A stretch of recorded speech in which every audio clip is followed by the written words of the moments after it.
People really need to understand that when it comes to making arguments, there's a difference between truth and validity. Because people who don't understand this but try to participate in debate and logical conversations are just a menace to society. Hey, your argument is flawed. That's an argument from fallacy. You cannot tell me that my conclusion is incorrect simply because my argument contains a flaw. I mean, you're right, but that's because your argument could just accidentally be correct. Is that the hill you want to die on? Like, that isn't a win. The difference between truth and validity is as follows. Truth is whether or not something is true. Your premises can be true, your conclusion can be true. Validity, however, in a deductive argument, blah, blah, blah, is if your premises are true and your argument is valid, then your conclusion has to be true. What really differentiates this from truth is when one or more of your premises are false. Then, regardless of whether or not the argument is valid, we don't know if the conclusion is true.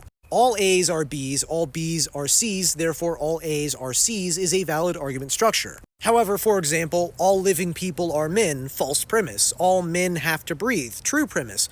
All living people have to breathe, true conclusion. But on the other hand, all dogs are gorillas, false premise. All gorillas are primates, true premise. All dogs are primates, false conclusion. With validity, it's not true or false, it's is there certainty or is there not. When you're talking about inductive arguments, whether or not something's cogent, it's is it likely known or is it not likely known? And so this is why I will always say controversial things like false equivalence is not a logical fallacy. Not only because you can ask the people who say that it is a logical fallacy and they will tell you their sources are nobody, the internet made it up, but also because it doesn't need some big explanation, it's right there in the name. False equivalence. You're saying that two things were claimed to be equal when they're not, and that's a statement of truth, not a statement of validity, and fallacies are problems with validity.